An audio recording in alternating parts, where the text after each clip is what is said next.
Let's talk about something people don't usually say out loud. Some people don't just love their pets. They feel closer to them than to most humans. And if that's you, you probably don't announce it. You don't defend it either. You just know it. Being around your pet feels easier, calmer, like your shoulders finally drop. You don't feel the need to perform, explain, or translate yourself. You can sit there in silence, and it doesn't feel empty or awkward. It feels full, safe. You can have a rough day, say absolutely nothing, and still feel understood.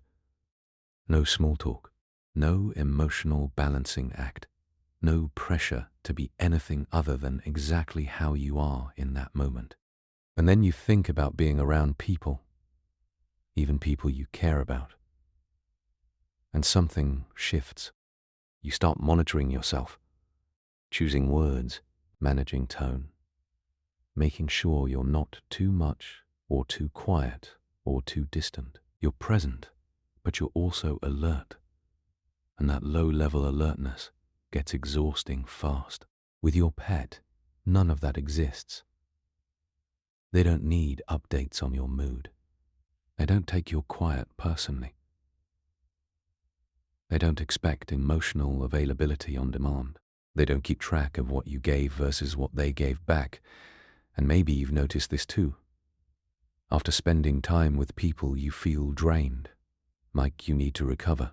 But after spending time with your pet, you feel reset, like something inside you finally unclenched. When people notice, they joke about it. They say you love your pet more than humans. They call it weird or sad or a phase. You laugh it off, but part of you wonders why this connection feels so much cleaner. It's not that you hate people. It's not that you don't want connection. If anything, you feel deeply. You notice everything.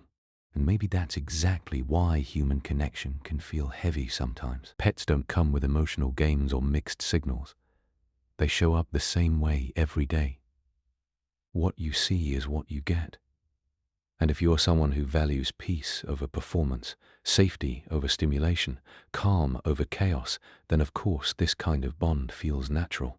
So if you've ever felt more at home next to your pet than in a room full of people, and quietly wondered what that says about you, this video isn't here to judge that feeling. It's here to understand it. Because that sense of closeness didn't come out of nowhere. It usually shows up in small, everyday moments. You're sitting with your pet, maybe on the couch or on the floor, not really doing anything, and you feel oddly okay. No rush, no pressure. Your mind slows down without you asking it to. You don't feel the need to talk or fill the silence. You're just there, and it's enough. But then you think about being around people, and it's different. Even the people you like, even the people you care about, there's this low-level tension, like you're always slightly bracing yourself. You're listening, but you're also watching, reading between the lines, wondering how you're coming across, making sure you're responding the right way. It's not dramatic, it's just tiring. You might notice that with your pet, your emotions don't feel like a problem. If you're sad, they don't try to fix you. If you're quiet, they don't take it personally. If you're distant, they don't pull away. There's no awkward pause, no confusion, no need to explain yourself. With people, even good moments can feel like work. You replay conversations afterward. You wonder if you said too much or not enough. You catch yourself editing your personality in real time. And by the time you're alone again, you feel like you need to recover. Sometimes you even prefer coming home to your pet over meeting up with friends. Not because you don't care, but because you know what you're walking into. The energy is familiar, predictable, safe. There's no emotional guessing game, no fear of being misunderstood. And the craziest part is, you might actually feel more emotionally open with your pet than with most people. You talk to them, you vent, you say things out loud that you'd never say to anyone else, not because they're smarter, but because they don't judge, interrupt, or analyze you. And when people joke about it, You laugh along. You brush it off. But quietly, you wonder why connection feels easier here. Why this bond feels cleaner. Why something so simple feels more real than relationships that are supposed to matter more. You might even feel a little weird about it, like you're doing adulthood wrong or missing some key social skill. But the truth is, this pattern didn't come from nowhere. It shows up again and again, in the way you choose quiet over crowds, consistency over excitement, and emotional safety over emotional intensity. And once you start noticing it, you realize it's not random. It's just how your system learned to connect. This is usually the point where people turn on themselves. They start labeling it, telling themselves things like, I'm bad at relationships, or I'm just antisocial, or something's wrong with me if I'd rather be with my pet than with people. And the more they think about it, the heavier it gets. Because society doesn't really give you permission to feel this way. You're supposed to want people. You're supposed to crave connection, parties, conversations, constant interaction. And when you don't, it's easy to assume you're failing at something basic. But here's the thing most people miss. Feeling closer to your pet than to people isn't a personality flaw. It's not immaturity. And it's definitely not avoidance in the way people like to frame it. It's not that you don't know how to connect. It's that your system is picky about where it feels safe enough to open up. And that distinction matters. Because if you were truly disconnected, you wouldn't feel this bond at all. You wouldn't care. You wouldn't feel warmth, attachment, or comfort. The fact that you do feel those things deeply tells a very different story. It means your capacity for connection is intact. You just don't give it away easily. A lot of people think emotional closeness should feel intense, exciting, dramatic. But for some minds, closeness feels better when it's quiet, predictable, low pressure. And pets naturally offer that. They don't test you. They don't challenge your boundaries. They don't expect emotional performance. They don't suddenly change the rules. Humans, on the other hand, can feel like moving targets. One day things are fine. The next day something's off. Words get misread. Silence gets misinterpreted. Expectations shift without warning. And if you're someone who's sensitive to emotional shifts, that constant uncertainty adds up. So no, you're not choosing pets because you can't handle people. You're choosing them because the connection feels stable, clean, emotionally honest. There's no hidden agenda, no subtext, no pressure to be anything other than what you are in that moment. To really understand why this happens, you have to stop thinking of emotional closeness as something you choose consciously. Most of the time it isn't. It's something your nervous system decides for you. Your brain is constantly scanning for one thing before anything else. Safety, not excitement, not connection. Safety. And it doesn't judge safety based on logic or good intentions. It judges it based on experience.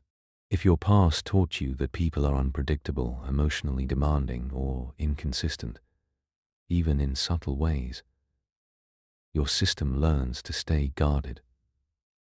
Not because you're dramatic, but because staying open came with a cost. Pets don't trigger that same alert system. Their behavior is simple, consistent, easy to read. There's no emotional guessing game. No worrying about tone, timing, or saying the wrong thing. Your nervous system doesn't have to work overtime. It can actually stand down. And when your system relaxes, closeness feels natural. That's why being around your pet feels regulating instead of draining. It's not about love being stronger. It's about safety being clearer. This is also why people who feel closer to pets are often highly perceptive. They notice shifts. They read between lines. They pick up on energy changes before words even land.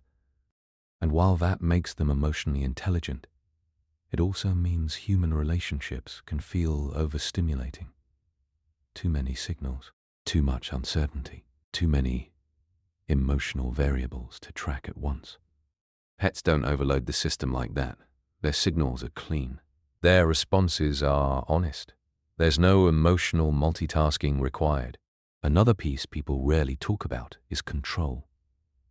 With humans, connection often comes with expectations. You're supposed to respond a certain way, show up consistently, manage someone else's emotional reactions. With pets, the connection flows in one direction at a time. You give care, you receive affection. There's no pressure to perform emotionally or prove anything about yourself. That simplicity matters more than people realize. So when someone feels closer to their pet than to people, it's not because they're incapable of deeper relationships. It's because their system has learned that emotional simplicity equals safety. And safety is what allows closeness to exist in the first place. Without it, even love feels like work.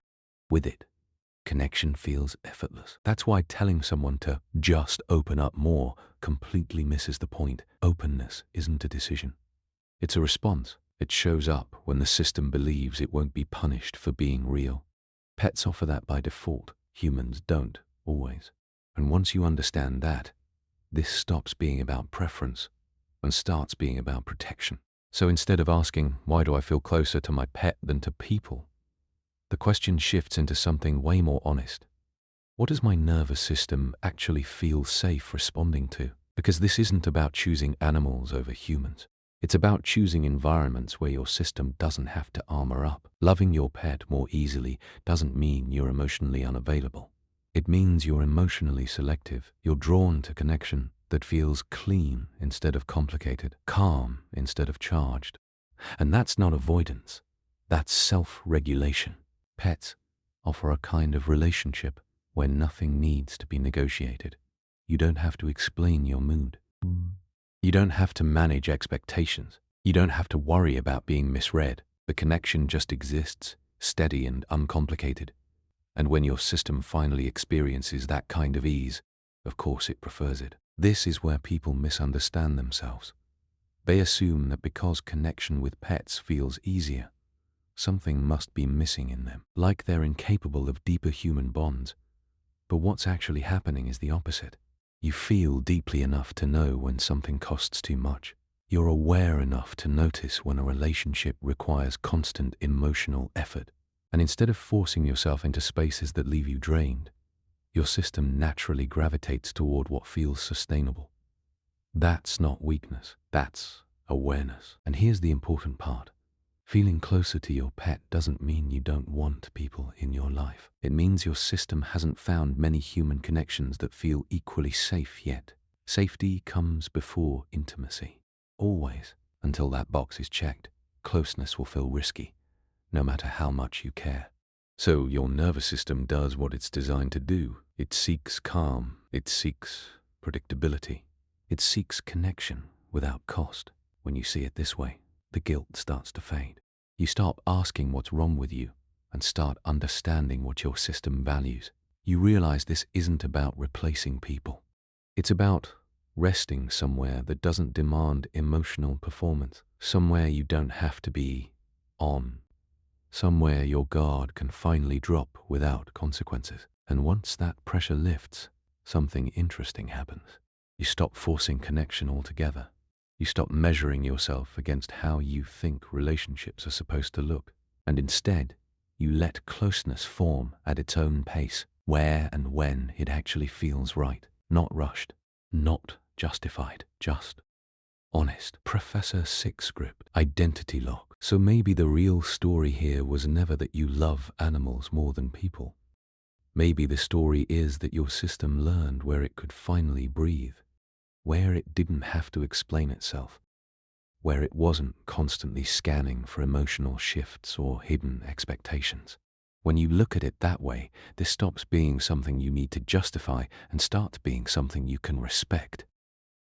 Your connection with your pet wasn't random and it wasn't childish. It was your nervous system choosing the first place it felt safe enough to soften. For a long time, staying alert probably helped you. Reading the room, anticipating reactions, managing other people's emotions before they even spoke. That skill kept you functional. It kept things from getting messy. But over time, survival quietly became your default setting. even when life stopped asking for it. So now, ease feels rare, calm feels earned, and your pet becomes the one relationship where none of that is required.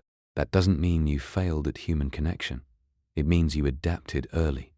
You learned how to protect yourself by staying emotionally aware, emotionally prepared, emotionally careful. And that skill didn't just disappear when you grew up. It followed you into your relationships, into your conversations, into the way closeness started to feel like effort instead of comfort. But here's the part that matters. This phase isn't permanent.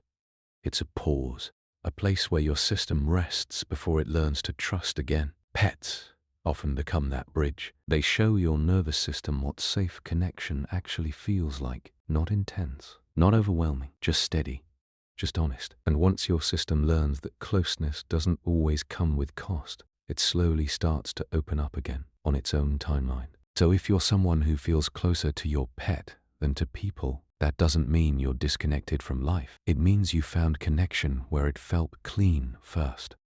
And that's not something to be ashamed of. That's something to understand. Because sometimes the way back to people doesn't start with forcing yourself to connect. It starts with learning how to rest in connection without fear. And if that journey began with a pet, that doesn't make it less real. It makes it honest.